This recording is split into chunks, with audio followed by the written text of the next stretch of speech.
Bonsoir chers téléspectateurs d'Equinox Télévision, bienvenue à cette édition de l'émission Horizon Sport sur votre télévision Horizon Sport avec de nombreux sports qui sont au menu de cette édition, notamment le tennis de table, l'athlétisme avec tout aussi sur le football, on parlera de natation, on évoquera donc ce championnat de la zone 2 et ici bien sûr en football nous développons sur un certain nombre de sujets. Bienvenue à tous et à chacun. Nos invités sont bien installés. Wamba Jean Coquet qui est encadreur de marathon. Avec lui, nous allons évoquer ce marathon de Limbé qui s'est tenu il y a de cela quelques jours. Wamba Jean Coquet, bonsoir et bienvenue. Merci monsieur le présentateur. Je suis ravi d'être au plateau. Je m'excuse, il y a du retard que j'ai pu le faire. Bon, c'est pas, ça dépendait personne n'a constaté. Voilà, allez. merci. Allez, on va dire bienvenue à Joseph Victor Kouehawa qui est présenté comme l'un des futurs entraîneurs des Lions indomptables du Cameroun, puisqu'il faut préciser qu'il a soumissionné à la candidature pour ce poste. Joseph, bonsoir et bienvenue. Bonsoir Martial, je crois que j'ai le plaisir de retrouver des collègues et je pense que je pourrais apporter ma modeste contribution tout au long de cette émission. C'est vrai que j'ai osé à postuler pour être l'un des entraîneurs de l'équipe nationale. Je pense que nous allons beaucoup plus parler de fois en commun je ne sais pas si oser est le verbe qui sied à la circonstance. En tout cas, vous avez soumissionné, c'est le plus important. On va dire bienvenue à Charlemagne Bangor. Ouais, merci, bonsoir à tout le panel, bonsoir à tous les téléspectateurs qui sont scotchés tous les vendredis à Horizon Sport. Je fais comme ça un petit coucou à Lorraine Photo du côté de Yaoundé et bien évidemment à mes enfants Martin et Didier du côté de la cité SIC. Voilà, merci. Clément Zeko, lui est déjà installé parce que Vassilio Cissé, mais nous le retrouvons tout à l'heure. Clément, bonsoir. Bonsoir Eric, bonsoir aux panélistes, bonsoir à l'ensemble des téléspectateurs. Avec ta permission, je voudrais dire un bonsoir particulier à la 4e M7 à qui reçoit son président et qui est sur nos terres. Je dis bonsoir à Georges Ngué. Et pour finir, je salue très bravement les enseignants d'éducation physique qui ont entamé la partie la plus sensible de l'année scolaire, à savoir les examens officiels. Les examens officiels et qui, sous les intempéries, s'y prennent tant mieux que mal. Je crois qu'ils auront le courage pour la tâche qui est exaltante. Et à tous ces enseignants d'éducation physique, je dis courage. Allez, merci à tous et à chacun. Madame, monsieur, on s'installe confortablement. Et on va démarrer cette édition avec le tennis de table et la Fédération camerounaise de tennis de table qui dispose désormais d'un centre de tennis de table construit grâce à la coopération avec la Chine. Le centre a été inauguré mercredi dernier du côté de Yaoundé. Suivant ce reportage qui est signé Aïk Cyril.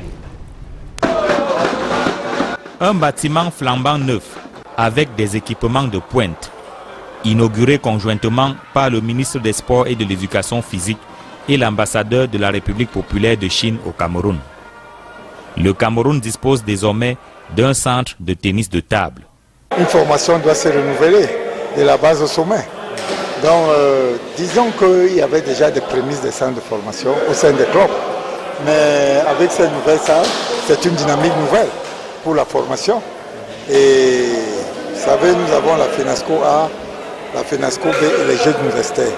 Il faut former dès la base, dès l'école primaire. Si le centre servira désormais de camp d'entraînement pour les équipes nationales et de salle de jeu pour les compétitions d'envergure, il servira également de centre de formation de jeunes pongistes. Des programmes seront élaborés, c'est évident, pour organiser la formation. Nous l'organiserons très probablement comme cela se fait dans les canaux internationaux, selon des tranches d'âge, certainement les moins de 8 ans par exemple, les moins de 12 ans, les moins de 16 ans et ensuite les juniors, les cadets et les seniors. Mais en réalité, s'il y en a qui peuvent se frotter les mains, ce sont les présidents de clubs. Habitués à assurer tout seuls la formation de leurs poulains, ils seront désormais appuyés par la Fédération camerounaise de tennis de table. Bien sûr que c'est une plus-value. C'est une salle, je dirais, aux normes Hein, vous avez vu que nos enfants, nos pongistes, jouent dans des salles où le sol est en ciment. Et là, vous avez une matière qui est aux normes internationales, le Taraflex. Et vraiment, cette salle est la bienvenue pour le Cameroun. Une visite guidée après l'inauguration du centre permet d'apprécier la qualité de l'infrastructure. Et pour éviter que l'ouvrage ne tombe en décrépitude, le ministre des Sports et de l'Éducation physique prescrit d'en faire bon usage. Aux principaux bénéficiaires de cette infrastructure, je prescris un usage judicieux et efficient de celle-ci. Il est attendu de vous que vous mettiez cette infrastructure à contribution pour relever le niveau de la pratique de cette discipline au Cameroun et permettre aux athlètes de remporter davantage de médailles sur l'échiquier international. Fruit de la coopération sino-camerounaise dans le domaine du sport, le centre de tennis de table du Palais polyvalent des sports de Yaoundé a été porté sur les fonds baptismaux le 27 décembre 2017 avec la signature de la convention de partenariat à cet effet. Moins de 5 mois après le début des travaux, le centre est inauguré. Voilà pour cette actualité autour du tennis de table. Un centre de tennis de table du côté de Yaoundé. Belle évolution, on peut le dire, Clément Zeko. Oui, belle évolution, il faut saluer des deux mains parce que ça ne nous a pas été souvent le cas et aujourd'hui, si nous entrons dans les infrastructures, nous savons que sur le plan technique, on va améliorer un certain nombre de choses. Il faut déjà encourager l'initiative et dire que bon, c'est à encourager, mais il faut continuer. Nous savons que ceci a beaucoup manqué à l'ensemble des sportifs qui s'intéressent à ce sport. Maintenant, d'entendre que c'est une salle aux normes de ping-pong, c'est quelque chose d'intéressant puisque déjà la qualité du sol intervient dans l'appréciation au finish de cette salle. Donc pour moi, je pense que ce basculement vers la construction des infrastructures aux normes de la discipline est un plus qu'il faut vraiment saluer. Allez, Jean Koké-Wamba, on va dire qu'au niveau de l'athlétisme, vous qui êtes encadreur du marathon, au niveau de l'athlétisme, forcément, le souhait, c'est de pouvoir bénéficier de telles infrastructures. Oui, mais excusez-moi, la préoccupation que j'ai, c'est que les infrastructures ne sont pas vraiment prêtes pour nous les athlètes, franchement, parce que nous avons déjà le stade Omnisport qui est déjà fermé, le stade de l'université qui n'est pas disponible pour nous, parce que déjà pour participer aux entraînements, il faut falloir faire une demande à la hiérarchie qui est le recteur de l'université, ce qui n'est pas du tout facile. Donc les athlètes, pour le cas de vos autres athlètes de Douala. Oui, voilà. Donc les athlètes se trouvent confrontés à tout genre de difficultés. Ils ne peuvent pas pouvoir s'entraîner et apporter des performances. Voilà, c'est assez compliqué. FAP Athletic Club a préparé à la deuxième édition du marathon de Limbé le 14 avril dernier. On va pouvoir donc regarder ces images le 14 avril dernier sur une distance de 45 km. Et on retient que FAP a présenté 6 athlètes sur les 300 compétiteurs qui ont pris le départ donc de cette course. Chez les messieurs, Justin Foumi a été premier et Jude Leka deuxième, Patterson Jonty 6e et Ernest Wofo Momo 8e. Au terme de cette course chez les dames, c'est Silvera Ngong qui a terminé en première position. On va suivre ce reportage une fois encore de Ike Cyril qui revient sur cette participation de FAP Athletic Club à cette deuxième édition du marathon de Limbé. Ils portent fièrement leur trophée, les athlètes des forces armées et police. Ils ont fait sensation au marathon de la ville de Limbé le 14 avril dernier. Quand tu veux gagner, il faut t'entraîner. Il n'y a pas la magie. Et avant de partir, je me suis bien entraîné à l'Ouest Cameroun, un peu plus de presque à 1500 mètres d'altitude.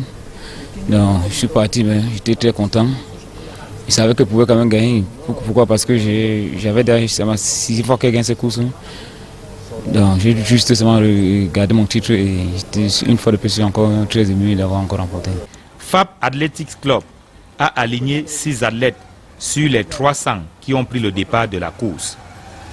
À l'arrivée, Josteline Fwami est classé premier chez les messieurs avec un chrono de 2 h 37 minutes 46 secondes.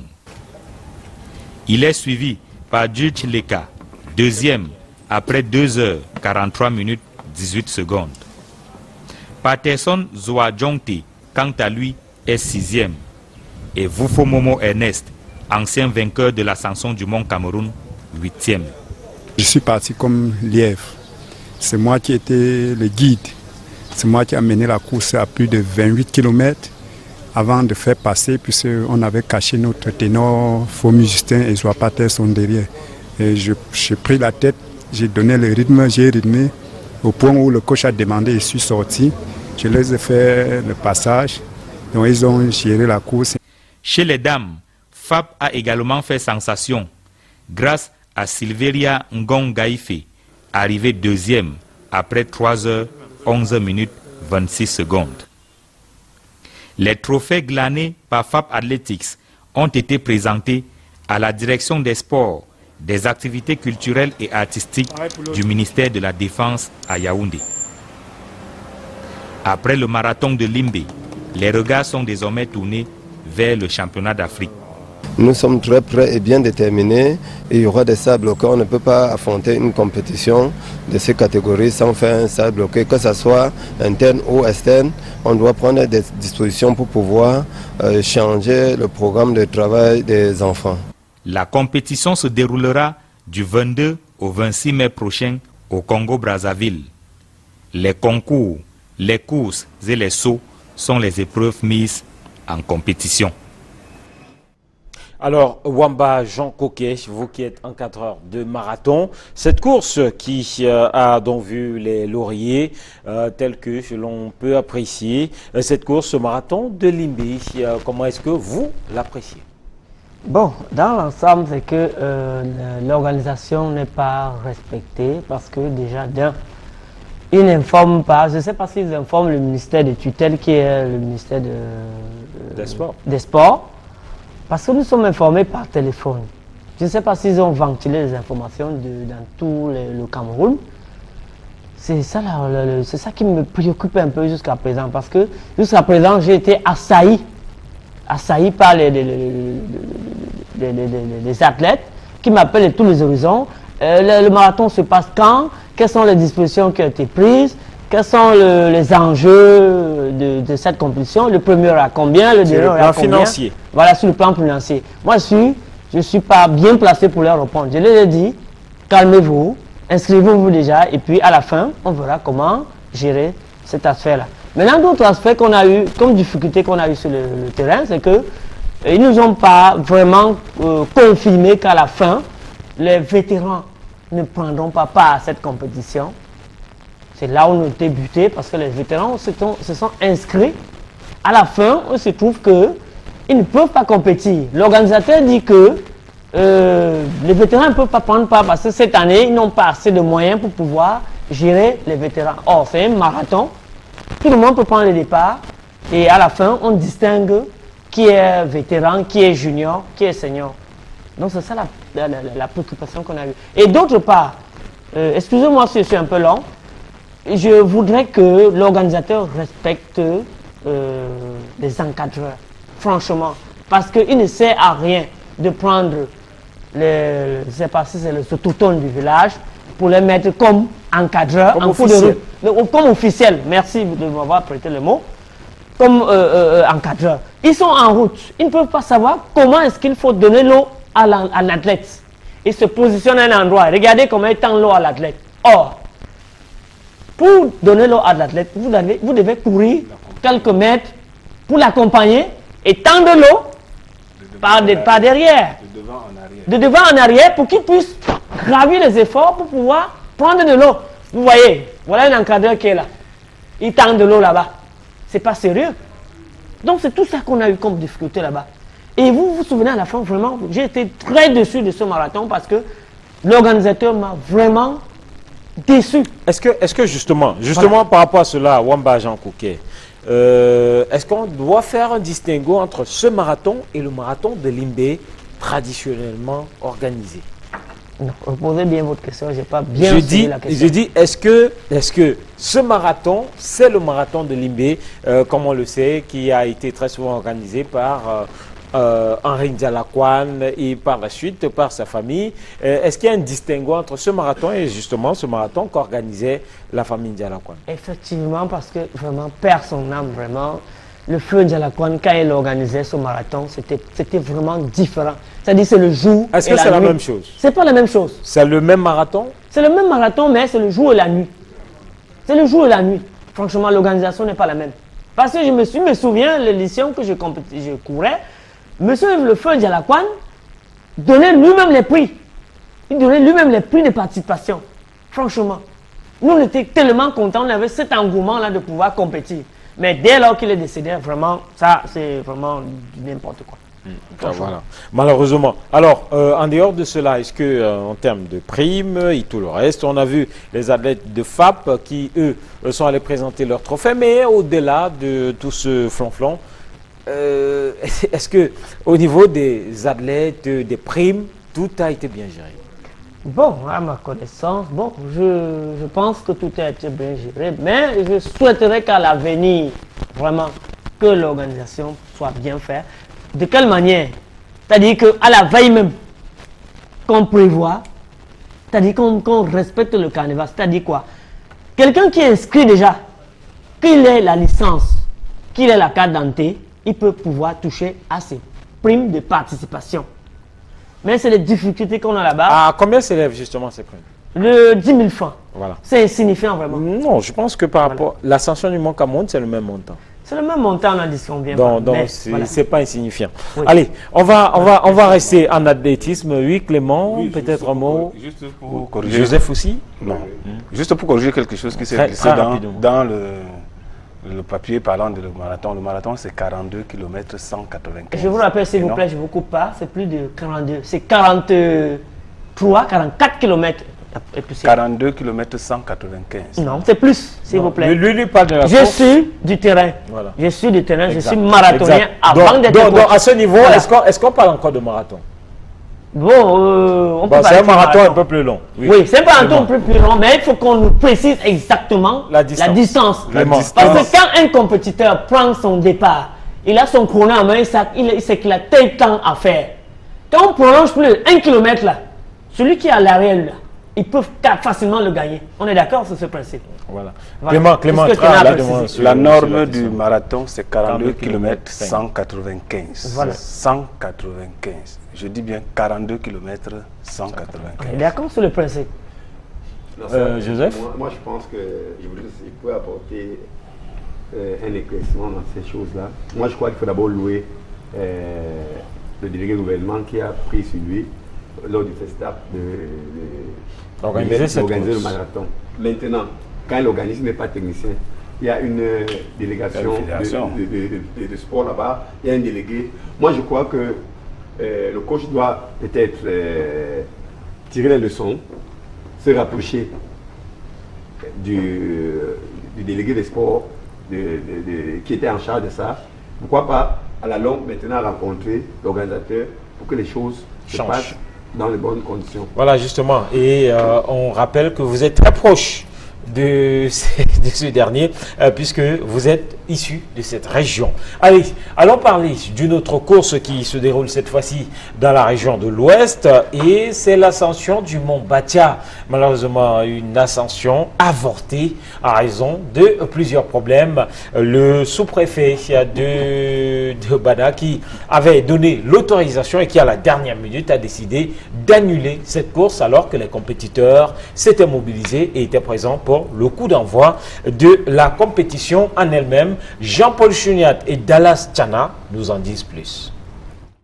Venu au village Bapou pour l'ascension du mont Kerele, entre Bachingou dans le Ndé et Bacha dans le Honkam, les athlètes de la Ligue de sport pour tous de l'Ouest sont interdits de mener leur activité comme à l'accoutumée. Et c'est sur les lieux que le commandant de brigade de Bana leur signifie le refus du sous-préfet de la localité. J'ai essayé de lui présenter les correspondances que j'ai adressées à l'administration locale et même au chef traditionnel. Il m'a dit que nous ne pouvons pas faire cette activité. Les athlètes de cette ligue ne comprennent pas ce refus subi de l'autorité administrative. Pourtant, elle a été saisie depuis le 13 avril 2018 à travers cette correspondance en bonne et due forme. Quand vous voyez une correspondance déchargée, il n'y a pas une réponse pour dire que l'activité est suspendue. Je ne sais pas, je ne comprends rien. Visiblement, selon des indiscrétions, Blaise Pascal Talla n'a pas mouillé la barbe du sous-préfet après sa demande d'autorisation. Et nous titillons le président de la Ligue de sport pour tous pour comprendre le fond de l'affaire. En réalité, il faut percer l'abcès. C'est quoi le problème avec l'autorité administrative? Quand vous êtes allé le voir, qu'est-ce qui vous a dit exactement dans son bureau? Nous avons écrit comme on a l'habitude d'écrire. Mais on nous dit maintenant qu'il fallait qu'on vienne au bureau. Qu'il fallait qu'on les rencontre au bureau. Malgré la décharge des services du sous-préfet, le chef Bapou, qui avait été saisi pour la circonstance, nous sert une autre version de l'affaire. Pourtant, il est sorti de son palais pour venir accueillir le président Talla et sa délégation. Je leur ai demandé de venir demander l'autorisation du sous-préfet de l'autorité administrative pour que, normalement, leur sécurité soit assurée. Ils ont ignoré pratiquement tous ces protocoles purement administratifs et ce que je peux dire, dans le normal, c'est ce qui doit être fait.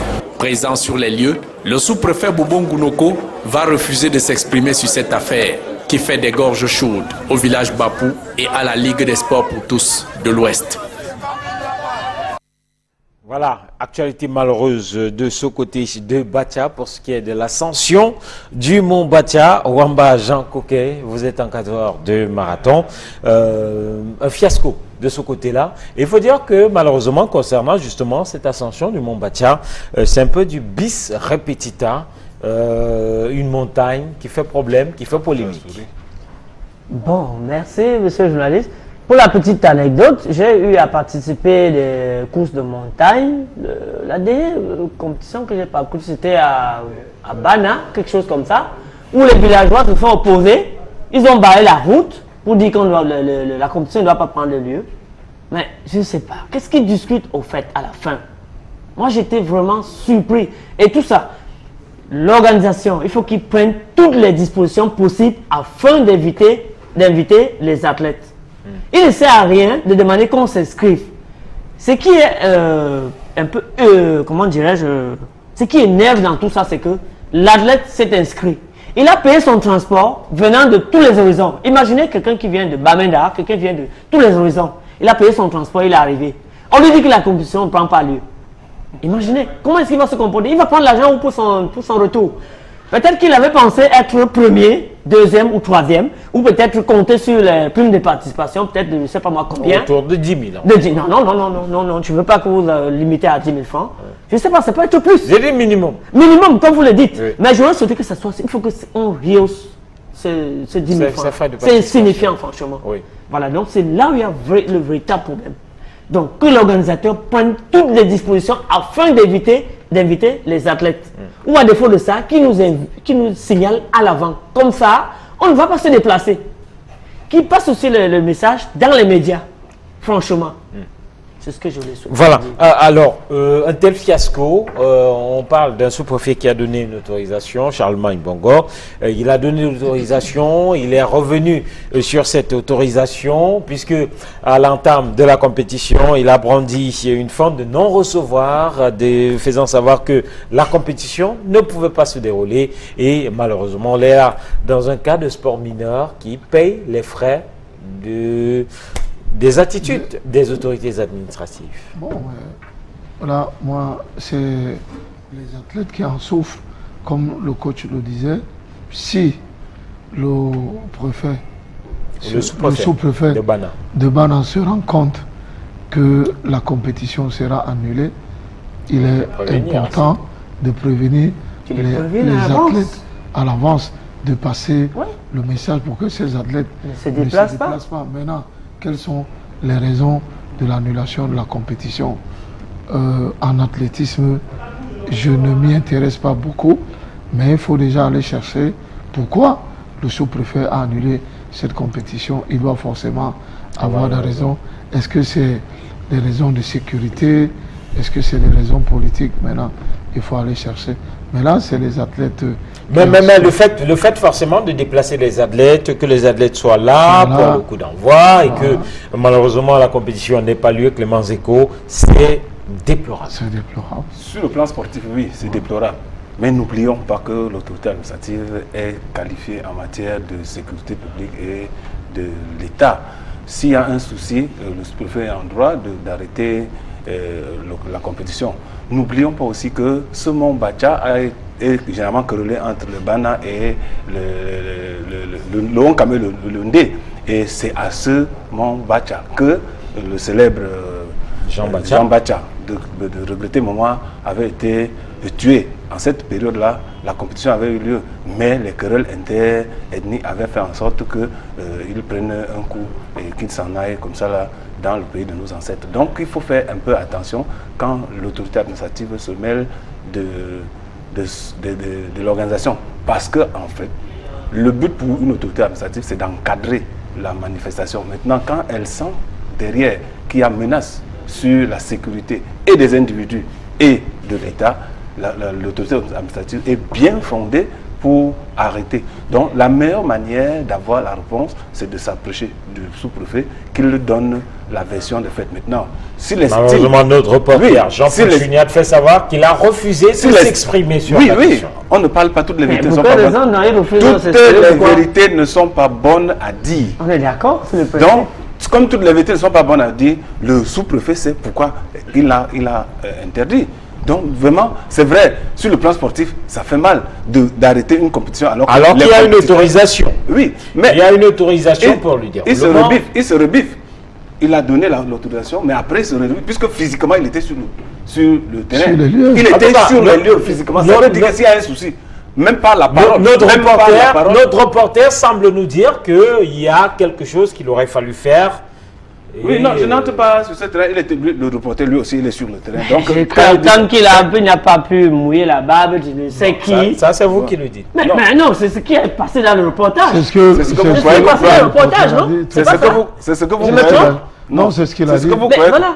Est-ce qu'il n'a pas mouillé la barbe du sous-préfet? Voilà, justement, pourquoi vous refusez de brancher ce qu'il a dit? Il a refusé de mouiller la barbe. Pour quelle raison, donc, maintenant, il a refusé? Est-ce que ce qu'il dit, nous devons le prendre comme agent comptant? Oui, c'est vous qui le dites, cherchez à vérifier ça. Voilà. En tout cas, on va vous dire merci. C'est malheureusement la compétition n'a pas pu se tenir et ce sont les athlètes de ce côté-là qui payent le prix fort puisque la compétition ne se déroulant pas, comme vous le disiez si bien, Jean Koké-Wamba. Ce sont les athlètes qui ont payé le transport, qui sont venus, qui n'ont pas pu compétir et qui malheureusement ont dû regagner leur base sans avoir compéti, qui payent le prix fort de cette annulation en dernière minute de la compétition. Allez, on va parler de football à présent. Oui, sauf si vous permettez, avant de passer au football, vraiment, est-ce que quand vous dites que la compétition a été annulée, maintenant, comment est-ce qu'ils ont fait pour rentrer dans leur région d'origine? Ils ont fait comment? Ayant payé les inscriptions et tout et autres. Comment est-ce qu'ils ont procédé? J'interpelle la fédération qui puisse nous dire.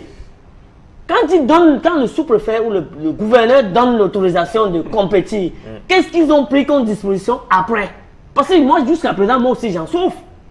J'en souffre. Permettez-moi, je vous donne du... nous vous comprenons. Voilà, donnez-moi juste une minute. Allez-y. Voilà, parce que la dernière fois, j'étais en Côte d'Ivoire, j'ai représenté le Cameroun. J'ai ramené 3 médailles en or. Jusqu'au jour d'aujourd'hui, le Cameroun n'a jamais dit, voilà, vous avez bien fait de représenter le pays, vous avez représenté le Cameroun. Jusqu'à présent, rien du tout. Maintenant, donc, les athlètes se sont déplacés pour aller... ça va venir quand? Ça viendra quand? Bon, pour chuter, pour terminer, voilà les athlètes qui ont voyagé pour, je ne sais pas où là, ils ont déserté les lieux. Vous pensez qu'ils n'ont pas raison de partir? Ils n'ont pas raison de partir? Ils sont mal gérés. Donc, je vous reviens pour terminer en disant que qu'est-ce que la fédération a fait pour les athlètes qui se sont déplacés, payant le transport? Ils ont dormi où? Est-ce que c'est la fédération qui a organisé la compétition? Mais attends, c'est pas la fédération, on est d'accord. C'est le ministère. si vous voulez. Peut-être même pas le ministère. Qui couronne? C'est le ministère, non? Le ministère de tutelle, qui est le ministère? Le sous-préfet a délivré l'autorisation à qui? Forcément un individu, un mécène qui a choisi d'organiser. C'est celui-là qui a organisé. Et maintenant, quand quelqu'un se prend sur lui d'organiser, c'est lui qui sait. Il assume ce qu'il va vous donner. Vous ne pouvez pas exiger de quelqu'un qui, de son propre gré, organise avec les moyens dont il dispose de donner plus qu'il n'en a. Donc, le sous-préfet a donné une autorisation à quelqu'un de précis. Et c'est à cette personne ou à cet organisme-là de répondre de la non-tenue. Et maintenant, de réinstaller les athlètes si le besoin est dans leurs droits. Donc, vous voulez me dire que, comme il a si bien, comme vous le dites si bien, est-ce quelle disposition il a pris donc après que la compétition n'a pas eu lieu? Est-ce qu'il a pris, est-ce que les athlètes sont rentrés? Coach, j'ai une préoccupation. Très rapidement, parce qu'il faut qu'on oui, je suis d'accord avec vous. Quand les athlètes s'inscrivent, ils payent l'inscription? Une inscription, bien sûr. Ils payent une inscription, c'est là la préoccupation. S'ils peuvent ne serait-ce qu'être remboursés de cette inscription, là au moins on serait d'accord. Le transport, au moins ils peuvent prendre sur eux-mêmes ce transport. Mais l'inscription là, on vous demande les certificats médicaux, on vous demande, je ne sais pas moi, les demi-cartes photos. Tout cela nécessite des frais. C'est une gratuité? C'est une gratuité? Non, du tout. Voilà. Allez, on va vous dire merci, Jean Coquet. Jean Coquet Wamba, on a compris. Franchement, excusez-moi, mais je suis vraiment énervé. Ça se comprend. Je vous parle en tant qu'athlète d'abord. Bien entendu, en tant qu'encadreur. Ça se comprend. Merci Jean Coquet. Jean Coquet Wamba, vous êtes, on le rappelle, vous êtes encadreur de marathon. Allez, ici, on va poursuivre avec le football et la Ligue 2. Et j'étais sur un coup d'œil à ces images qui portent sur la rencontre entre Avion du Cam et le Canon de Yaoundé. La belle surprise, c'est donc qu'au terme de cette rencontre, c'est Avion du Cam qui a pris le dessus sur les Rouges du Canon de Yaoundé, battus eux qui étaient très bien engagés dans la course pour le titre de champion honorifique de la phase allée. On voit là le premier but, Clément Zeko, un magnifique but. D'ailleurs, on commente avec vous. Oui, une attaque qui passe par le côté, développement du jeu par le côté, qui aboutit à un centre, et puis à l'axe, il y a un garçon qui a réussi à couper la trajectoire du ballon et mettre hors de portée du gardien. Et là, le deuxième but d'Avion du Cam. Oui, ça veut dire que sur le plan offensif, dans le tir offensif, Avion du Cam a suffisamment des arguments. Et nous voyons que par 2 fois, ils réussissent à tomber à la vigilance du gardien et développent un bon jeu. Ça se voit avec leur engagement et leur qualité technique. Coach Joseph Victor Kouehawa. Alors, sur ces buts, Emos, on reste sur ces buts avant de donner la parole aux uns et aux autres. On reste sur ces buts donc de Avion du Cam. Commentaire tout d'abord sur ce premier, un magnifique centre. Le gardien qui pourtant sort, mais qui est battu. Oui, moi je crois que le gardien n'a pas su apprécier la trajectoire du ballon. Déjà que le gars est au duel avec son défenseur. Il sort. Il calcule par trajectoire et le gars marque. Le deuxième but, vous regardez bien, le défenseur de Canon accompagne celui qui va tirer. Il accompagne, il le laisse tirer. Le gars a bien cadré son tir. Donc, moi, je crois que il y a eu beaucoup de passivité sur les 2 buts, finalement. Ouais, il a vraiment laissé tirer.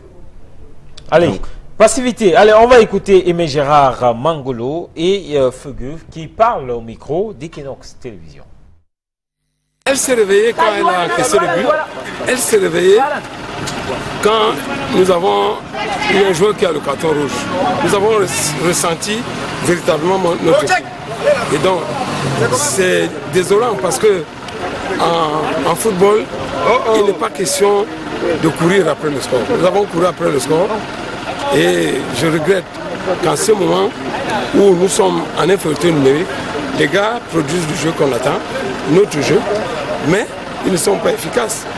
Ils ne sont pas efficaces, ils ne sont pas dangereux dans leur manière de jouer. On n'a pas frappé, on n'a pas exploité tous les centres, on n'a pas fait de bons centres.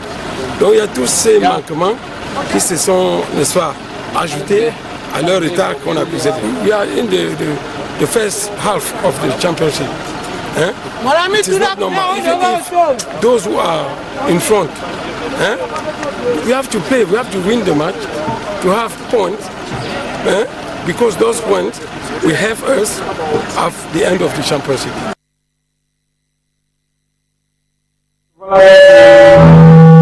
Voilà donc du côté du Canon de Yaoundé, les leçons que l'on tire de cette défaite. On va dire bienvenue à Vassilius et Sema Olivier. Bonsoir Eric Massanjomo, bonsoir aux copanélistes, bonsoir à tous les téléspectateurs. Allez, bienvenue à vous. Alors, le Canon de Yaoundé qui malheureusement se fait distancer suite à cette défaite. Coach Joseph Victor Kouenawa, le Canon est-il essoufflé? Non, je ne pense pas que c'est l'essoufflement. Je crois aussi que dans ce match, on a vu que Avion du Cap avait beaucoup plus d'envie. Parce que quand on regarde les images, je n'ai pas vu une image. C'est vrai qu'on n'a pas monté toutes les images. On n'a pas vu une action de Canon. Moi, je crois, et tel que nous avons vu les défenseurs de Canon jouer, je crois qu'il y a eu vraiment beaucoup de laxisme. Donc moi, je crois que c'est peut-être un moment faible dans le championnat. Je crois que Canon va essayer de se remettre. N'oublions pas qu'ils ont fait un très bon parcours en alliant assez de victoires. Et souvent, les enfants se mettent la grosse tête et ça arrive comme ça. Allez, malheureusement, on va jeter un clin d'œil au classement avec le PWD de Bamenda qui est désormais surdéterminé premier au champion honorifique de la phase Ali. Voilà le classement donc avec PWD. On regarde tout d'abord voilà l'ensemble des résultats. Le PWD qui a battu Bamboulette 1-0, National Polytechnique de Bambi et AS Etoile-Meki qui ont fait jeu égal 0 but partout. Renaissance qui a battu AS Matelo 1-0, TKC 3, Rassan de Bafoussam 0, Panthère Sportive du D 3, Cosmos 0, La Panthère qui est de retour, Université, Dynamo et Avion Canon se sont joués par la suite et on note que Avion voilà qui a battu le Canon de Yaoundé et que de l'autre côté c'est Dynamo je pense bien qui a pris le dessus sur Université de Ngaoundéré. Voilà donc pour ces résultats. On jette un œil au classement avec le PWD qui est donc surdéterminé champion de la phase allée avec la dernière rencontre qui est programmée pour ce week-end. PWD premier avec 28 points, deuxième Canon 23 points, 5 points d'écart entre les deux équipes et donc PWD sûr de ne plus être rattrapé. Lyon blessé de Fotoni 23 points, TKC quatrième avec 22 points, cinquième c'est Avion avec justement ses 18 points, sixième Bamboulette avec 18 points tout aussi, septième AS Etoile-Meki 17 points, huitième Renaissance 17 points, neuvième c'est Rassan de Bafoussam avec 14 points et on va suivre avec Matelo 13 points, Panthère 13 points, Cosmos 11 points et la zone derrière le gap, National Polytechnique de Bambi 9 points, Dynamo de Douala 9 points et puis Université de Ngaoundéré, bon dernier avec 8 points. Alors on arrive à la fin justement de cette phase allée. Coach Charlemagne Bongo, c'est quoi les leçons pour vous à tirer de cette phase allée de l'élite? Oui, lorsqu'on regarde le classement, on se rend compte qu'il y a des équipes qui se sont bien préparées et les équipes mythiques, PW de Bamenda, nous connaissons tous qu'à Bamenda, c'est vrai qu'aujourd'hui il y a Young Sport qui rayonne, mais nous savons tous que l'équipe mythique, cette équipe qui draine le Public Works Department de Bamenda. C'est PWD. Donc il y a également le Canon qui a à cœur de revenir en Ligue 1. Il y a Lyon blessé qui est relégué l'année dernière, qui est en train également de me surprendre personnellement parce que en début de saison, beaucoup d'encre ont coulé autour de cette équipe. On va vendre, on ne va pas vendre, elle va s'affilier, elle ne va pas s'affilier. Aujourd'hui, cette équipe est dans le trio de tête, donc ça prouve qu'il y a des équipes qui ont pris du temps pour préparer cette compétition. Bon, bien évidemment que après, dans le ventre mou, c'est très serré. Ça veut dire quand même qu'il y a un nivellement de valeur. Donc maintenant, il est très tôt de dire déjà que tel ou tel va monter.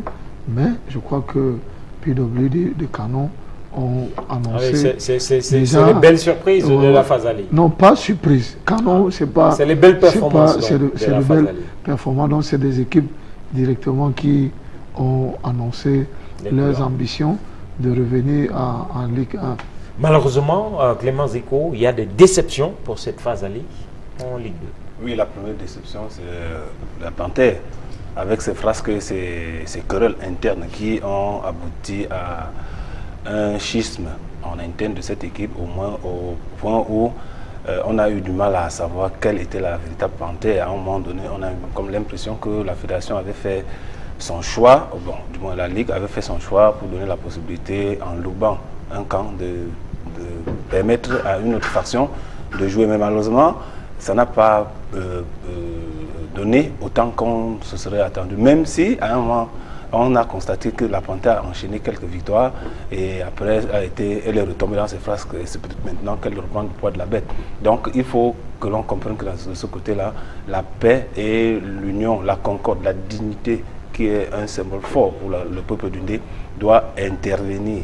Ces symboles-là doivent intervenir pour donner la possibilité à cette équipe de travailler dans l'union. Ensuite, maintenant, quand on sort de là, on peut se rendre compte qu'il y a des équipes qui n'ont pas véritablement porté en elles l'espoir qu'on avait fondé.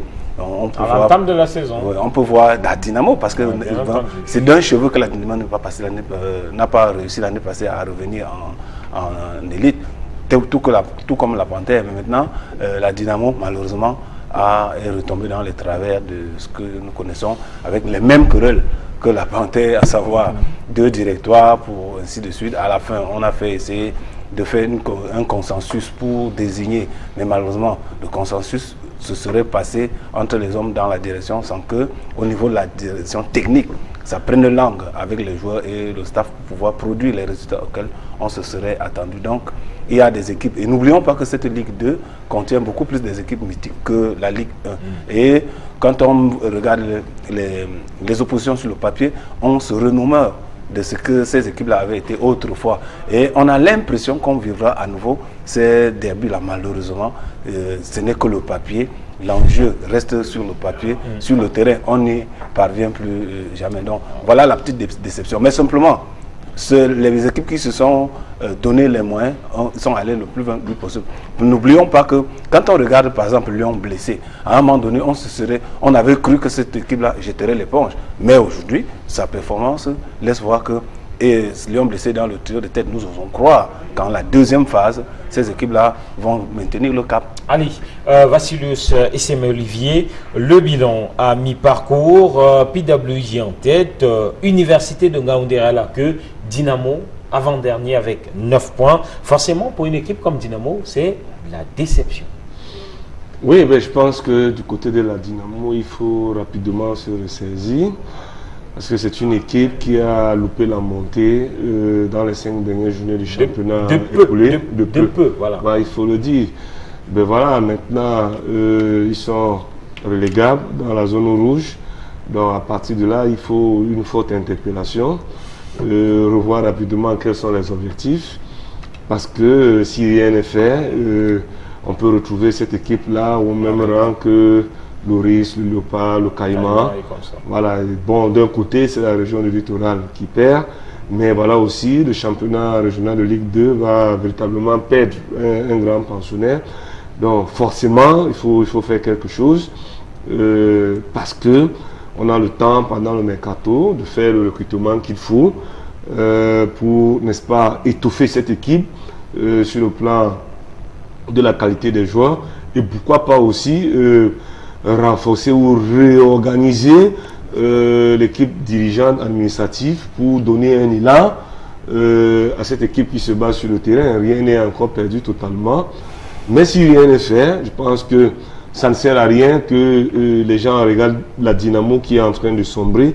Là, le classement interpelle véritablement tous ceux qui sont des amoureux de cette équipe de pouvoir faire quelque chose. Maintenant, on a vu le haut du tableau. PWD, c'est bien. Ben, on a vu une équipe comme Avion qui a mal commencé le championnat, mais qui quand même occupe la 5e position à l'avant-dernière journée de la phase. Voilà, Canon qui a commencé très fort, qui malgré tout a perdu la première place, mais qui tient le bon bout. Et Lyon blessé, dont tout le monde a vendu très moins cher la peau en début de saison, avec les turpitudes administratives. Jouera, ne jouera-t-il pas? Qui sera le président? Qui ne le sera pas? Mais c'est une équipe qui tient un bon rang. Maintenant, rien n'est dit. Il y a des équipes comme le Tonnerre en embuscade. Ben voilà, moi je dis, quand ça se joue comme ça, il faut simplement dire que ça se passe bien malgré les difficultés qu'on connaît autant sur le plan administratif, infrastructurel que organisationnel.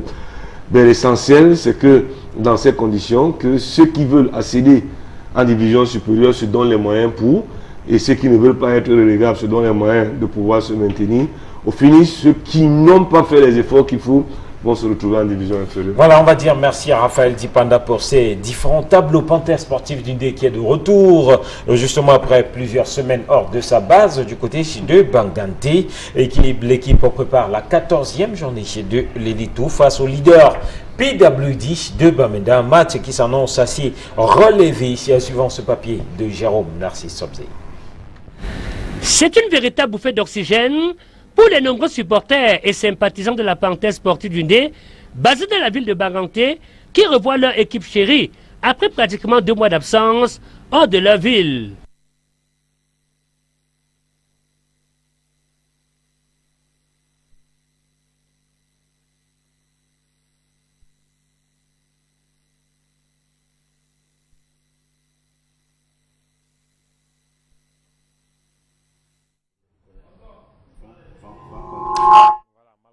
Malheureusement, quelques soucis de son avec cet élément de Jérôme Narcisse Sobzé et la joie des supporters de Zumanto, heureux de retrouver leur équipe donc dans leur base de Banganté. Coach Joseph Victor Kouehawa, ça veut aussi dire quelque chose. L'équipe est de retour à Banganté, tout au moins pour la préparation des matchs. Oui, moi je crois que, comme le coach Vassilo l'a dit tantôt, que ce soit Panthère, que ce soit Racine Bafoussam, c'est des équipes de l'Ouest qui sont menacées, des équipes phares, et je crois que ils ont pratiquement les mêmes problèmes de leadership. Et je profite de cette occasion pour ramener tous les sportifs des deux équipes à prendre conscience, parce que quand on va déjà, si on parvient à aller en Ligue régionale, remonter, ce ne sera pas facile. Déjà que partir de la Ligue 2 pour la Ligue 1, c'est loin d'être évident. Donc, moi, je pense que ce sont des querelles qui font en sorte que nos équipes de l'Ouest ne parviennent pas vraiment à se mettre au haut du tableau. Le Racine Bafoussam, je ne peux ne pas parler Racine parce que c'est une équipe de cœur. Donc, je profite de cette occasion pour dire aux dirigeants, pour dire aux entraîneurs, aux joueurs, ils doivent tout faire pour sauver le TPO parce qu'à l'allure où nous allons là, c'est la descente aux enfers. Allez, ça s'annonce mal. Parlons à présent de l'élite One et des résultats de la 16e journée avec Eding Sport de la Ligue qui a été étrié par Unisport du Honcam. Un but contre 3. On va regarder dans ce tableau. Eding battu par Unisport, un but contre 3. Astray et UMS qui ont fait jeu égal, 0 but partout. Union et Yon Sport Academy de Bamenda, un but partout. New Star qui a battu APGS 1-0. Bambuto s'est foutu, 0 but partout. Stade Renard qui après le dessus sur Dragon de Yaoundé 1-0. AS Fortuna battu par Fovou de Baham 2-0. Coton 2, Aigle Royal de la Ménois 0. Et puis Yafoot contre Colombe du Dia et Lobo. Voilà, la rencontre s'est jouée et s'est soldée par un nul d'un but partout. Allez, on jette un œil à la programmation de la 17e et dernière journée de la phase aller avec Yon Sport Academy de Bamenda qui jouera contre Aigle Royal de la Ménois. Fovou de Baham contre Stade Renard de Mélan, Foutu FC New Star de Douala, Yafoot Bamboutos de Bouddha, Dragon Coton Sport de Garoua, UMS Eding, Unisport Colombe du Dia et Lobois, PGS Union de Douala et puis Astre de Douala contre AS Fortuna. Voilà donc pour les prochaines rencontres au tableau donc en termes de classement. On jette un œil tout aussi pour se rendre compte. Donc c'est Coton Sport de Garoua qui probablement est l'équipe la mieux engagée. On va voir ce tableau, la mieux engagée pour terminer comme championne de la phase aller. C'est un titre honorifique. Coton Sport de Garoua qui compte 33 points. Voilà pour cette équipe. UMS de Loum et Fouvou de Baham qui compte 31 points chacun. Foutu FC de Diko Bandioun 27 points, quelque peu largué par rapport à cette course. Yon Sport Academy de Bamenda 25 points. Union de Douala 24 points. Et puis au bas du classement, Aigle Royal de la Ménois qui compte 10 petits points. Eding, l'ancien champion ou le champion titre qui est le premier non relégable avec 16 points. Tout simplement, Charlemagne Bongo, comment comprendre ce classement des dignes? Voilà, on jette à nouveau un œil à ce classement avec Bamboutos donc qui est 10e avec 19 points, APGS 18 points, Dragon 18 points, New Star 18 points, 13e, Edding, premier non relégable avec 16 points. Et les relégables, il y a Foot, Colombe et Aigle Royal de la Ménoire. Alors, ce classement d'Edding, premier non relégable, le champion en titre. Et Eric Martial, en début de saison, Edding a fait un recrutement que nous avons taxé de XXL. Peut-être que les X même nous dépassaient déjà à compter. Maintenant, vous savez, le plus important, ce n'est pas de faire ce recrutement XXL, mais c'est comment gérer tous ces joueurs. C'est comment gérer tous ces joueurs. Je ne vais pas entrer dans l'administration des digues, mais je pense qu'un recrutement doit être fait conséquemment et bien évidemment, peut-être en accord avec les techniciens. Est-ce que le président de Reading Sport s'est accordé avec son entraîneur pour faire tout ce recrutement? Parce que pendant les matchs amicaux, il y a eu des éclats de voix. Il y a même l'entraîneur principal qui est parti avant la fin de la phase aller. Donc cette équipe a connu des problèmes qui aujourd'hui résument la position qu'elle occupe au classement comme premier non relégable. Maintenant, certains copanélistes ont parlé des équipes en difficulté dans lesquelles soit une guerre de leadership, soit un problème d'organisation. Maintenant, je sais que Edding a des hommes sur le banc de touche qui sont assez aguerris. Ils ont bien évidemment un président qui est arrivé dans le foot avec certaines ambitions et il a eu le temps de voir la première partie du championnat. Il connaît les erreurs qui ont fait qui ont amené l'équipe à cette position. L'équipe qui fait partie justement des 10 équipes qui ont changé d'entraîneur après 16 journées. Voilà. Maintenant, est-ce qu'ils vont gommer ce qui n'a pas marché pour se mobiliser et regarder tous dans la même direction? C'est une interrogation. Alors, messieurs, je voudrais justement qu'on ouvre une brèche sur cette question des entraîneurs. Quasiment 10 entraîneurs, après 16 journées, 10 entraîneurs limogés, changés. Joseph Victor Kouehawa, je rappelle aux téléspectateurs que vous avez postulé pour le poste d'entraîneur des Lions Indomptables du Cameroun. On en parle tout à l'heure, mais le fait qu'après 16 journées de championnat, on se retrouve avec près de 10 équipes qui ont changé d'entraîneur ou de patron de banc de touche, ça fait quand même beaucoup. Ça fait beaucoup. Et je voudrais commencer par Edding et New Star. Parce que quand vous regardez une équipe qui a été championne et se retrouve à cette position, parce qu'elle a recruté les joueurs.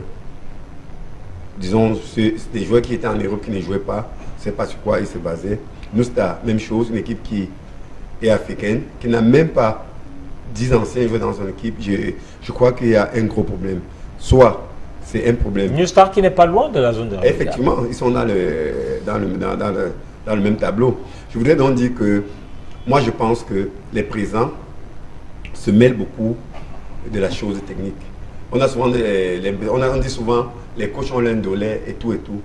Mais il faut nous devons comprendre quelque chose. Ce qui est vrai. Ça, je ne sais pas. Vous êtes entraîneur. Oui, pour ceux qui disent que c'est vrai, peut-être ça dépend de comment ils ont l'indolé. Mais moi, tout ce que je veux dire, c'est que à la fin, on se dit, j'ai vu un match l'autre jour. Nous, les entraîneurs, nous sommes aussi responsables. Quand un président se met à la tribune, il appelle un coach, il fait le signe remplacement. Et le coach exécute à la lettre, à la minute. Mais en fait, quand il n'y a pas de résultat, qui paye? C'est l'entraîneur. Mais en même temps, coach, c'est le président qui paye de son argent. Et on ne peut pas vouloir le beurre et l'argent du beurre en un moment. Si le président est apte à entraîner, je crois qu'il n'a plus besoin d'avoir un entraîneur. Nous avons des présidents ici qui ont dit qu'ils ont des diplômes. Mais pourquoi ne pas venir au banc de touche?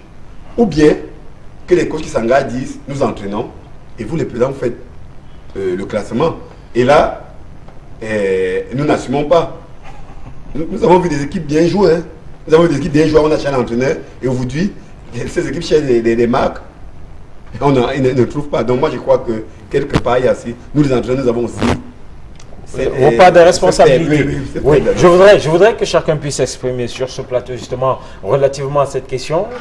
Vassilio Seseme, vous aussi, entraîneur de football, 10 entraîneurs, on s'approche pratiquement des records. 10 entraîneurs à l'issue ou avant la dernière journée de la phase aller, 10 entraîneurs changés sur les bancs de touche, ça fait beaucoup.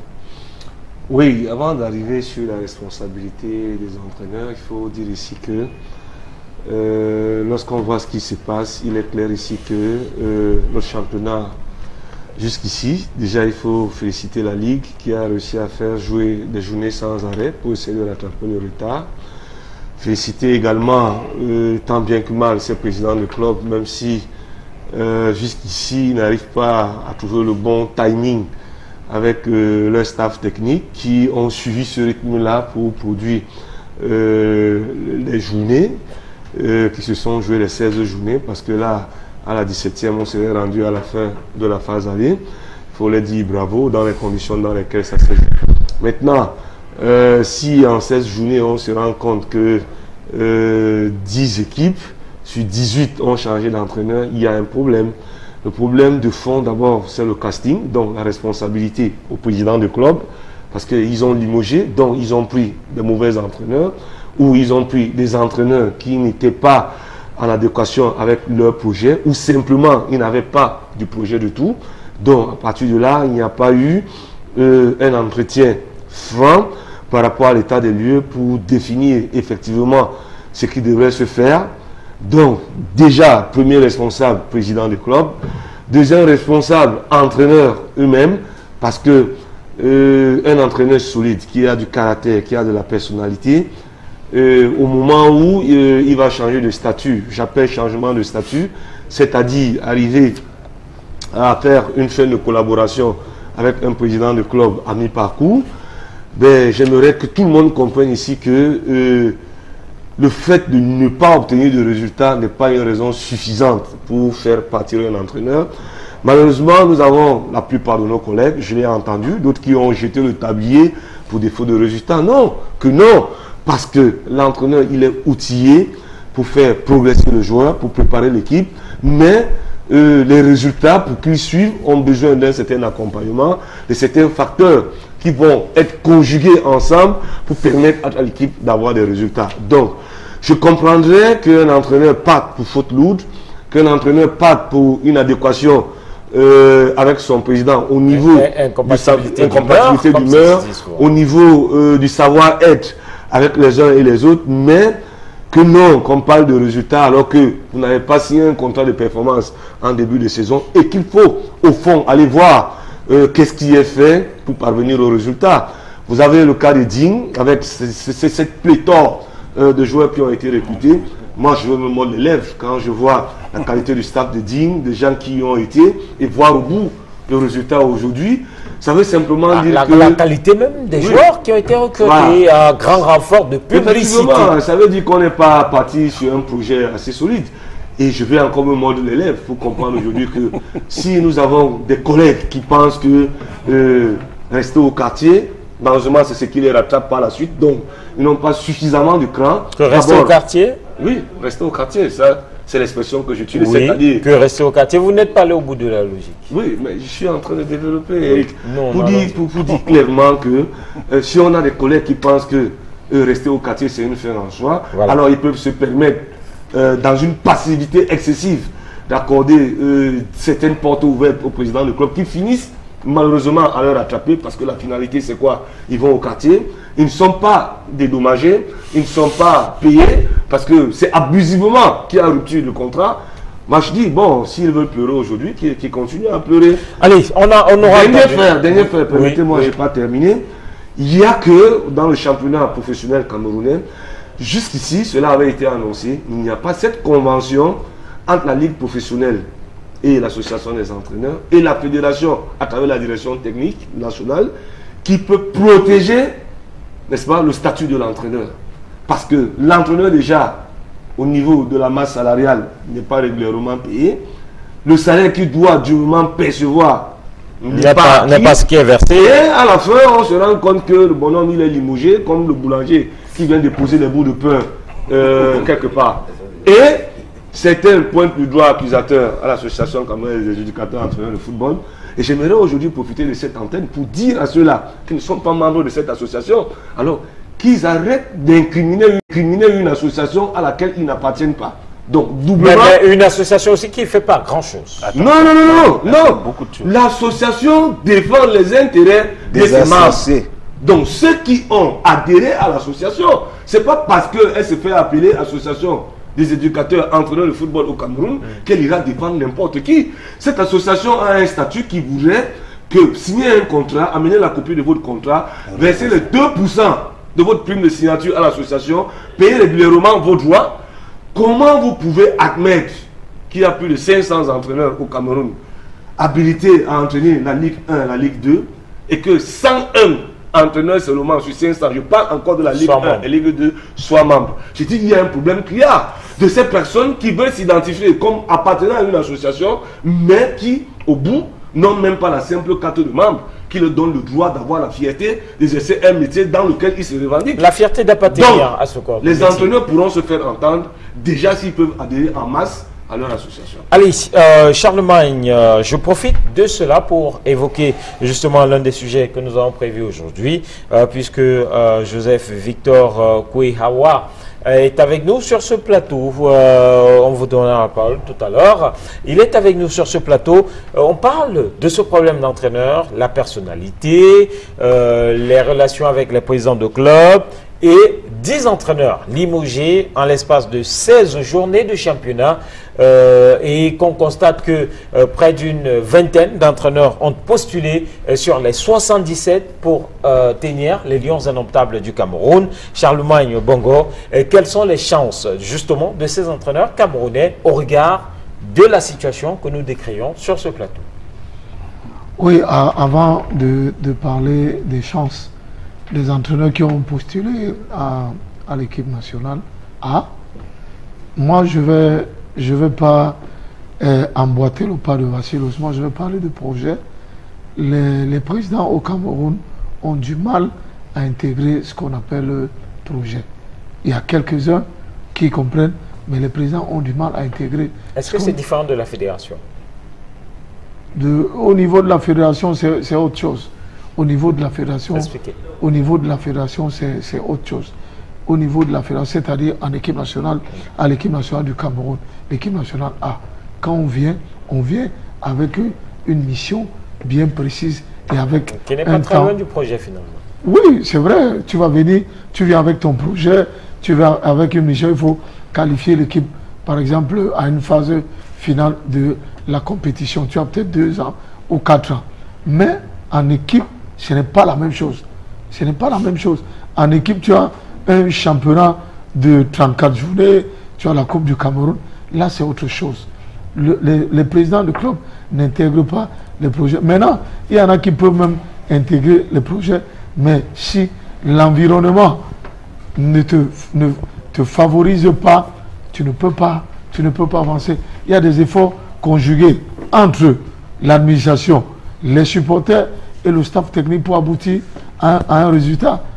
L'entraîneur n'a pas une baguette magique pour dire qu'il va arriver dans une équipe. Il serait utopique de dire que l'entraîneur va arriver dans une équipe, il se bombe le torse, que je vais gagner tous les matchs pour être champion.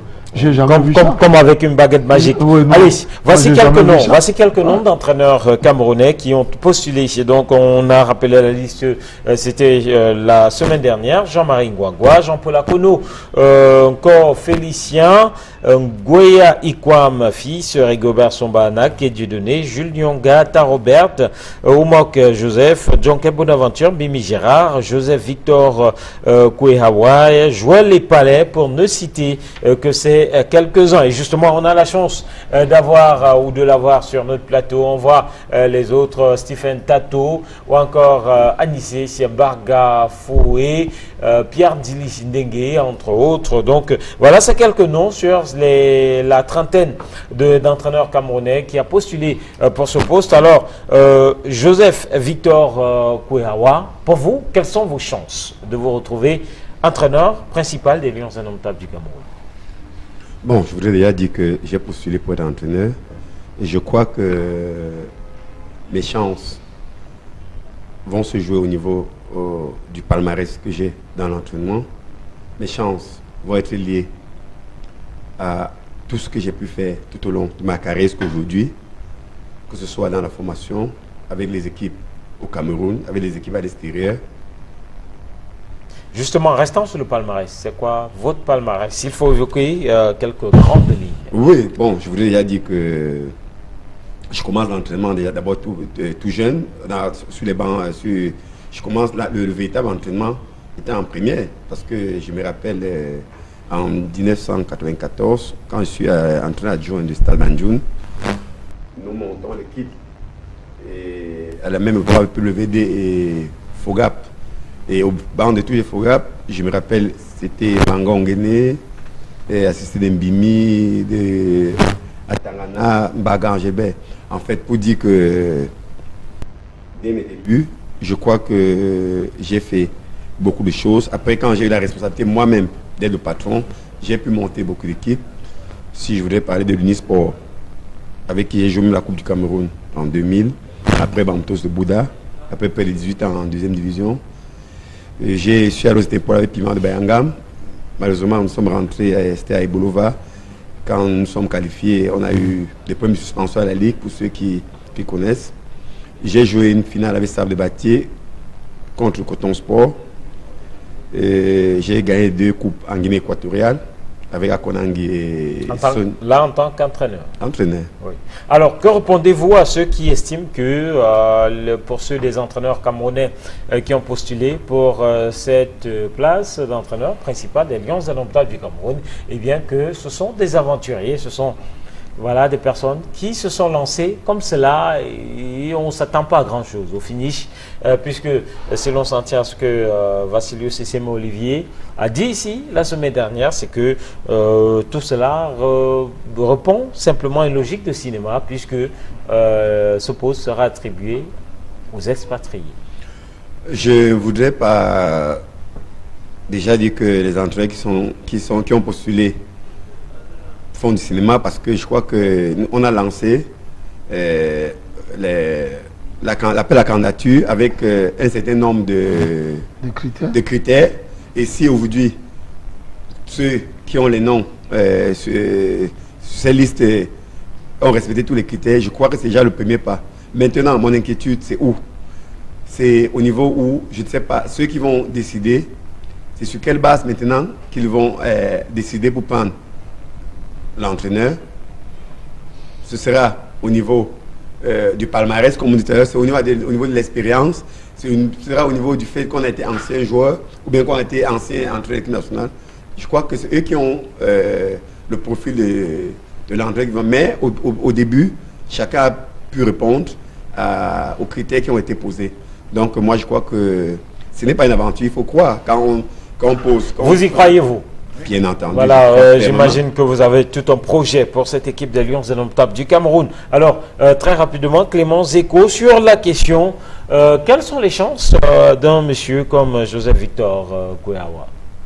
Le contexte dans lequel nous nous trouvons ne me laisse croire qu'ils n'ont aucune chance.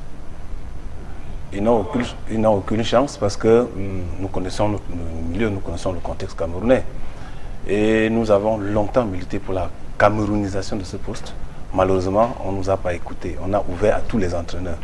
Et quand on ouvre à tous les entraîneurs, à un moment, j'ai comme l'impression que c'est un peu folklorique. Simplement pourquoi? Parce que l'entraîneur, le sélectionneur, ce n'est pas un poste de travail où on prend les gens au petit bonheur, à chance. On choisit les gens en fonction du projet qu'on a et de leur tempérament qui doit scier à ce projet-là. Donc, on ne fait pas l'appel d'offres pour avoir un sélectionneur. parce qu'on sait exactement ce qu'on recherche. Qui peut faire quoi. Tous les entraîneurs savent entraîner, mais tous les entraîneurs n'entraîneront pas toutes les équipes. Simplement parce qu'il y a des tempéraments qui correspondent à certaines équipes, il y a des façons de faire qui correspondent à d'autres. Vous pouvez aller dans une équipe, vous gagnez toutes les rencontres, mais on va vous dire la manière de faire ne convient pas. Vous allez ailleurs, vous gagnez, on ne regarde que le résultat et on vous laisse à votre poste. On s'en fout. Aussi longtemps que vous produisez le résultat, c'est ça qui est intéressant. Vous allez un plus loin, on va vous demander à la fois et le résultat et la manière de faire. Donc, les entraîneurs sont tels que il y a dans leur pratique des tempéraments tels que quand ils sont prêts à tout, il y en a qui sont prêts à tout pour gagner. C'est-à-dire qu'ils font tout ce qu'il faut faire pour gagner. Il y en a qui ne sont pas dans ce tempérament-là. Or, lorsqu'on fait un appel d'offres pour appeler à la candidature, on ouvre le marché, ça veut dire que la fédération elle-même, ou bien celui qui lance, n'a pas la maîtrise de la situation. Comment pouvons-nous expliquer qu'aujourd'hui, le Cameroun qui doit organiser la Coupe d'Afrique en 2019, dans quelques mois, que nous avons gagné l'organisation en 2014. Donc depuis 2014, nous savons que nous allons organiser la Coupe en 2019. Aujourd'hui, on n'a pas d'équipe, on n'a pas de staff, on n'a pas de projet. On a juste l'ambition de gagner. On se dit, oui, il faut qu'on gagne. Parce que comme nous avons gagné tous nos trophées à l'extérieur, il faut qu'on gagne aussi à domicile. Ce n'est pas comme ça que ça se passe. Ce n'est pas comme ça que ça se passe. Le Cameroun a eu la chance, et j'ai dit, on a eu la chance que 2 événements passés nous ont donné la possibilité de rentrer en nous-mêmes et de prendre ancrage sur nous-mêmes pour pouvoir relancer cette équipe. Je prends la Coupe du Monde 2010, je prends la Coupe du Monde 2014, où nous avons été derniers avec les entraîneurs capés, huppés et venant du vieux continent et qui avaient pignon sur rue. Mais malheureusement, nous avons été derniers. Quand on est dernier, ça veut dire qu'on a touché le fond. Et vous ne pouvez partir que du fond pour remonter. On a donc eu la possibilité de reprendre la main avec Bellinga à 2 reprises. Parce que, nous souvenons-nous, il a, premièrement une fois, assumé l'intérim qui ne s'est pas passé mal, qui s'est passé même très bien. Mais après, on l'a doublé par quelqu'un d'autre. Ensuite, il a, la dernière intérim, il a assumé avec bravoure. Nous avons eu une liste où personne n'a eu à redire. On a regardé un match où il n'y avait pas grand-chose à dire. Maintenant, est-ce sa liste, elle pas sa liste, c'est une polémique qu'on va ouvrir. C'est pour dire quoi?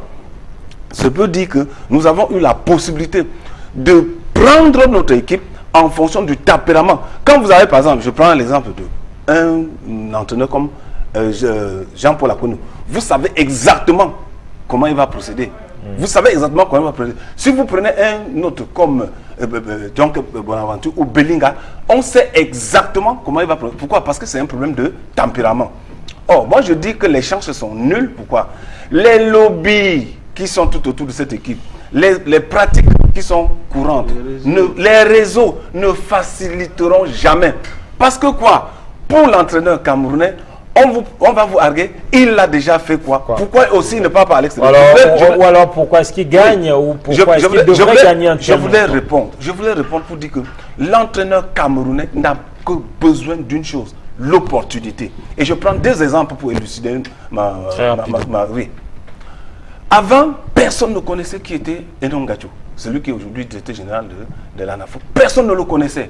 Il a été longtemps à l'équipe nationale féminine comme adjoint. Après, il est passé comme principal. Et quand il est passé comme principal, il a eu l'opportunité de porter cette équipe vers l'avant. On sait comment il a procédé. Et aujourd'hui, on jure par le nom d'Enon Gacho quand on parle de football féminin.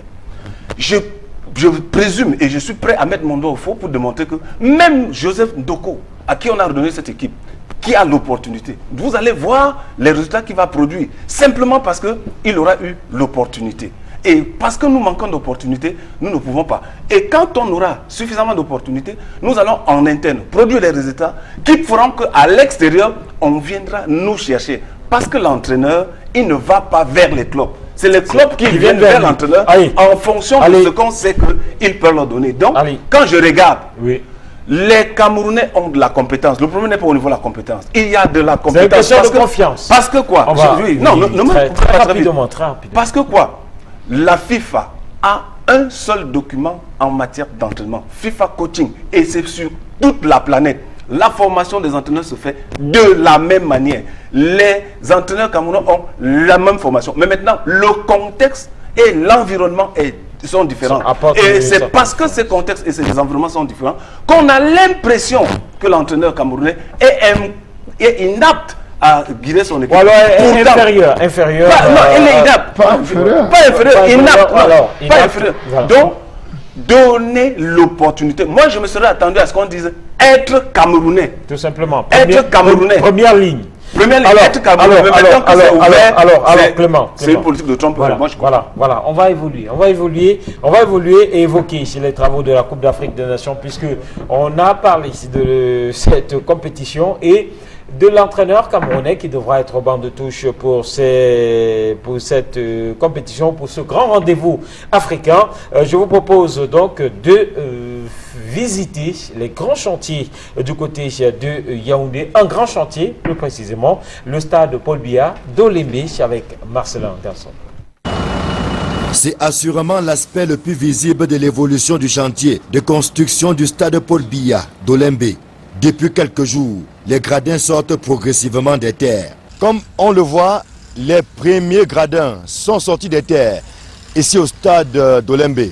C'est bien la preuve qu'entre deux visites, les travaux s'accélèrent. On préfère que les structures principales est finie totalement et après on installe. Tout ce que vous avez vu, c'est le travail de 4 jours seulement. Ça veut dire qu'on peut faire les gradins de tous les stades en 2-3 semaines. Et il y en a les matériels ici. Bon, ils vont venir ici le mois de juin et ils vont trouver que les gradins sont installés. C'est une évolution à ne pas négliger au moment où la CAF met la pression sur le Cameroun. Qu'il s'agisse du stade proprement dit, que des 2 terrains d'entraînement, de l'hôtel, du centre commercial, de la piste d'atterrissage. L'entreprise Pichini revendique une accélération des travaux à la hauteur des attentes du gouvernement. On travaille dans toutes les zones de stade et on travaille aussi dans les autres zones qui sont dehors de stade, comme les 2 stades d'entraînement et aussi l'hôtel et le centre commercial. On avance dans tous les côtés. Il y en a le reste de la structure principale de stade et on va finir avant de leur arrivée. Qu'est-ce que je peux dire, c'est qu'il y en a un planning, on respecte les plannings et on fait tout le possible pour avancer plus. Des travaux qui devraient s'accélérer davantage avec l'arrivée imminente de 30 000 tonnes de matériel préfabriqué. Le reste du matériel structural, pas seulement le préfabriqué en béton, mais aussi les structures métalliques pour les structures de stade vont arriver dans les prochains 2 bateaux. Il y a un bateau qui arrivera demain, il y a le dernier bateau pour le stade qui doit être ici le 10 mai. C'est déjà quitté l'Italie 3 jours avant et c'est en cours pour arriver ici. Normalement, ça prend 2 semaines. En visite sur le site d'Olembe, comme c'est désormais la tradition, le gouverneur de la région du centre s'est réjoui des avancées enregistrées, non sans mettre une pression supplémentaire sur Pichini, au regard des délais qui courent. Notre mission et notre objectif comme président de site était de venir voir l'évolution de ces chantiers qui, ma foi, a évolué depuis notre dernier passage. Et nous avons demandé à un certain nombre de travaux à être réalisés avant le mois prochain. Et qu'avant l'arrivée de la mission de la CAF, que la plupart de ces choses qui étaient données dans le cahier de charges soient prises en compte pour permettre à ce que nous ne soyons pas dans la situation d'être critiqués. L'entreprise Pichini qui exécute les travaux de construction du stade d'Olembe est formelle. Le délai d'avant fin 2018 sera tenu par rapport à la livraison de ce chantier. Mais avant, une prochaine mission d'inspection de la CAF est attendue ici. D'ici là, certainement, qu'il y aura de la matière. Ici, le stade d'Olembe à Yaoundé. Élisée Borba, Marcelin Gangsop, Equinox Télévision. Une mission d'inspection de la Confédération africaine de football qui est attendue pour le mois de juin à venir au Cameroun. Et justement dans la région du littoral, on note que le numéro 1 de la région, lui, s'est rendu sur les différents sites de Douala, notamment à Japoma, au stade Mbapelepe, au stade Omnisport de Bepanda ou alors du côté de Bonamoussadi. On note que pour les équipes donc du gouverneur de la région du littoral, le travail est tout simplement assez appréciable pour ce qui est de l'évolution des différents chantiers, et notamment du chantier de Japoma.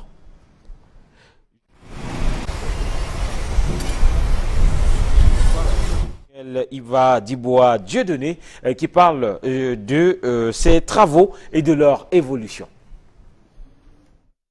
Nous voulons manifester un certain optimisme, déjà parce que les 21 jours qui ont été constatés par l'équipe de la CAF, selon la programmation et l'exécution des travaux sur le terrain, ces 21 jours vont être rapidement absorbés. Et nous pensons également qu'à l'horizon du mois de juin, ce que nous constatons aujourd'hui, nous aurons déjà le stade qui va donner sa forme. Et nous n'avons pas noté de difficultés quant au transport de matériel préfabriqué. Les bateaux arrivent à temps et parfois sans tambour. Nous voulons simplement nous rassurer que les engagements pris sont suivis et tous ces 6 points qui ont été ainsi relevés par la CAF, nous n'avons pas noté un seul qui puisse être un obstacle à la bonne exécution de ce travail. Nous sommes rassurés déjà au niveau de Japoma. Le gouverneur de la région du littoral rassuré quant à l'évolution des travaux du côté de Japoma. C'est la principale leçon à tirer ou alors à retenir. Alors, peut-être un mot rapide sur ces chantiers. Vassilius Esseme, Yaoundé, Douala, ça évolue. Oui, je pense que tout ce qu'attendaient les Camerounais, c'est certainement avoir les images de l'évolution de ces 2 beaux joyaux qui sortiront de terre. Maintenant, au rythme où on travaille, notre souhait, c'est que ces stades soient véritablement prêts au jour J pour que le Cameroun organise cette Coupe d'Afrique à la dimension de notre pays qui est un pays de football.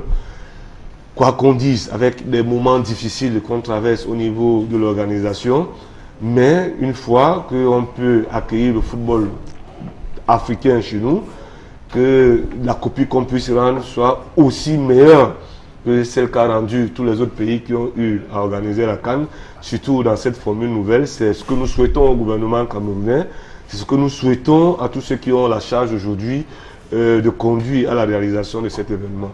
Voilà, et c'est donc des travaux qui avancent plutôt bien, Charlemagne Bongo, et des éléments, quand on regarde de telles images, on est rassuré. Oui, bien évidemment, Eric Martial. Nous sommes rassurés et le souhait de tout Camerounais et de nous, les entraîneurs en particulier, c'est que cette fête du football vraiment ait lieu dans notre pays et qu'après cette fête, nous ayons ces infrastructures qui vont nous permettre d'améliorer la qualité de jeu et les conditions de travail des entraîneurs que nous sommes. Je retiens la parole de l'un de nos aînés qui est de l'autre côté, qui a été un très grand président de football, qui disait qu'il n'y a aucun pays au monde qui a été prêt avant un grand événement sportif. Et ça, je le confirme pour avoir couvert un certain nombre de compétitions. Voilà. Donc, tel que nous avons vu les images, ça nous rassure et vivement que la fête du football soit belle au Cameroun. Alors, Joseph Kouéhawa, je vais me retourner vers vous. On va rester sur la question des entraîneurs de football. Je me tourne vers vous. Justement, sur cette question, 10 entraîneurs limogés en Ligue 1 en 16 journées. Qu'est-ce que ça traduit pour vous? Moi, je crois que, comme Vassilius l'a dit tantôt, nous les entraîneurs, donner la parole à Clément, hein. Il va dire je continue à dire que c'est nous c'est nous qui voulons que les paysans marchent sur nous. Je voudrais vous dire, moi aujourd'hui j'entraîne l'IFCA, une équipe de région au sud-ouest, parce que j'ai eu à discuter avec le président général de cette équipe, qui est le délégué du gouvernement de Limbé. Nous avons un projet pour pouvoir en 3 ans mettre cette équipe en première division. Ça fait déjà que je suis rassuré dans ce que je suis en train de faire. Je dis que les entraîneurs ont un problème, soit, comme Vassou a dit, peut-être nous avons faim, c'est pour ça qu'on accepte tout, on veut avoir de quoi manger à tout moment. Et j'ai dit encore que les entraîneurs pensent qu'ils peuvent chômer. Parce qu'un entraîneur qui signe dans une équipe doit être prêt à partir le lendemain. Clément a dit quelque chose tout à l'heure. On peut avoir le résultat et le lendemain, on vous fait partir. Et nous avons au Cameroun, aujourd'hui, nous constatons que les présidents, pour qu'on parle d'eux, dans les radios, dans les télévisions, ils se font plaisir de limoger les entraîneurs à tort et à travers. Moi, je crois que c'est la mode au Cameroun aujourd'hui. Maintenant, nous, les entraîneurs, allons sur des bases solides. Je voudrais revenir un peu sur ce que Bassirou a dit tout à l'heure en parlant de l'association des entraîneurs. C'est vrai, vous avez dit qu'il y a 500 entraîneurs, mais il n'y a que 100 entraîneurs qui sont affiliés. Je voudrais lui dire aussi qu'il y a beaucoup de choses qui se sont passées dans cette histoire d'association. Parce que, en fait, quand tu regardes les statuts, tu te demandes aussi qu'est-ce que l'entraîneur gagne. J'ai posé la question une fois à nos grands frères qui sont en tête. J'ai dit, vous faites les statuts. Vous dites le président doit résider à Yaoundé. Ça veut dire que vous avez déjà écarté les autres. 2, qu'est-ce que l'entraîneur, quand il s'affilie, qu'est-ce qu'il gagne dans l'association? Il y a des retombées quand aujourd'hui on dit qu'on va en Coupe du Monde, le Cameroun bénéficie des choses, il y a des associations qui bénéficient. Qu'est-ce que vous avez fait quoi pour que l'entraîneur puisse bénéficier?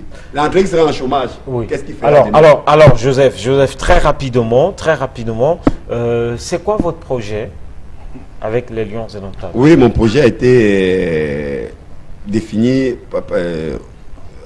sur les critères que j'ai envoyés.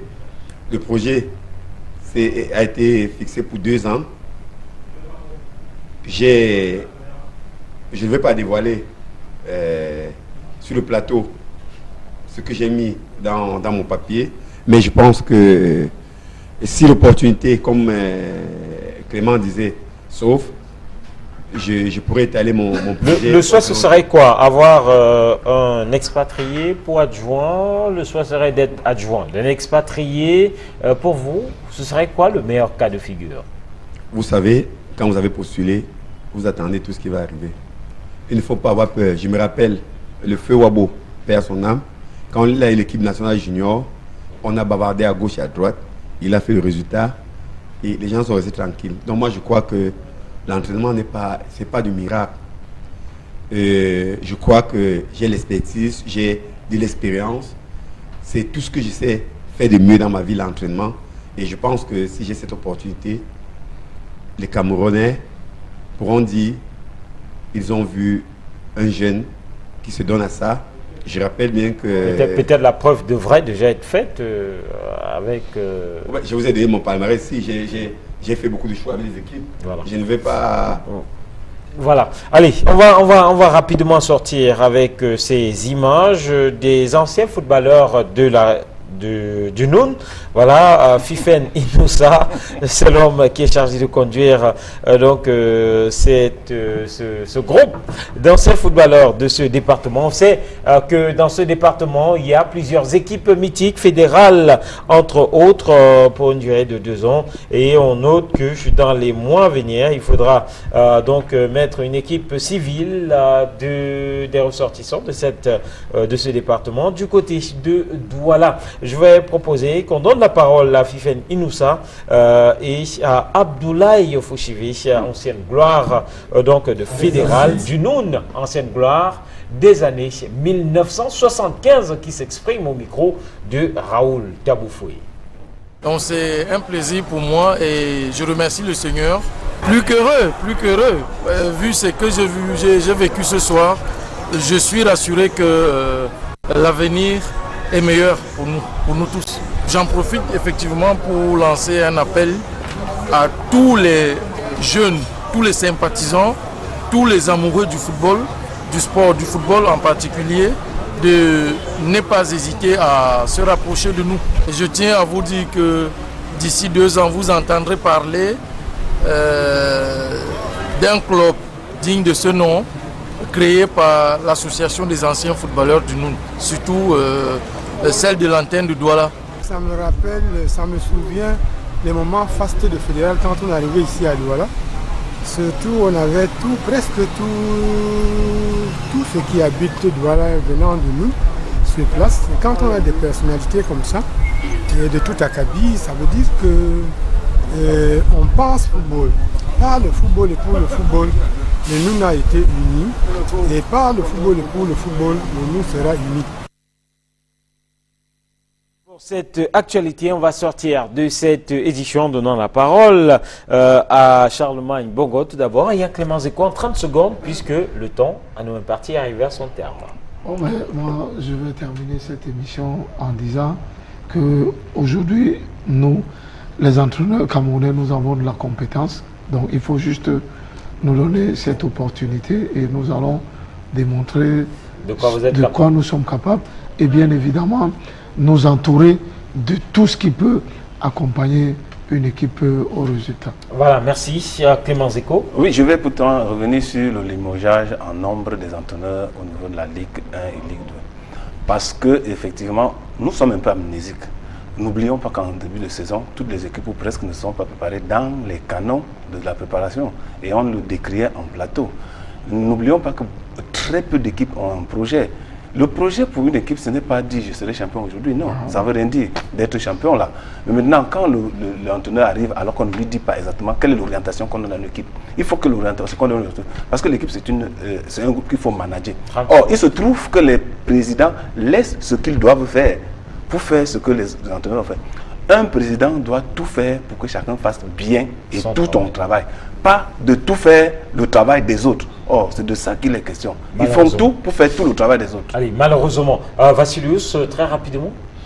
Non, ben, plus grand chose à dire. Je pense que le problème, il est là. Moi, je vais juste rebondir sur un pan d'orientation qu'a donné Kuma à ma vie pour lui dire simplement que une association ne peut être forte que lorsqu'elle a des adhérents et que c'est en interne qu'on peut prendre des résolutions fortes. C'est le nombre qui donnera la force à l'association de pouvoir agir. Tout à l'heure, je lui ai souligné qu'il était important qu'on puisse arriver à avoir une convention entre la Ligue professionnelle, la FECAFO, la Direction technique nationale et la CEF elle-même. Mais si on n'y va pas en nombre, nous n'aurons pas une force de loi. Donc les différents problèmes qu'il a pu énumérer sont des problèmes qui se gèrent en interne. Voilà, Joseph, le mot de la fin pour vous. Bon, je te dis qu'aujourd'hui, je crois que la jeunesse a besoin d'être représentée dans notre équipe nationale. Et je pense que si Joseph Victor Kouawa est dans le staff de l'équipe nationale, ce sera pour dans le staff, ça, là, vous ne parlez plus du poste d'entraîneur principal. Mais c'est ça le staff. Il est là. Parce que même entraîneur adjoint, c'est être dans le staff. Non, vous ne poussez pas être adjoint. Il ne veut pas être adjoint. Je vous l'ai dit la dernière fois, que tous ici sur le plateau, on a le profil pour y être. Allez, merci, messieurs les entraîneurs. Merci à Emos Fango, merci donc à Eric Watat, merci à Raphaël Dipanda, Carlos Minoui et bien entendu merci à Raoul Taboufoui et à toutes nos équipes des régions qui nous ont accompagnés. Madame, monsieur, merci d'être restés en notre compagnie. Je vous souhaite de passer une très belle suite des programmes sur Equinox Télévision.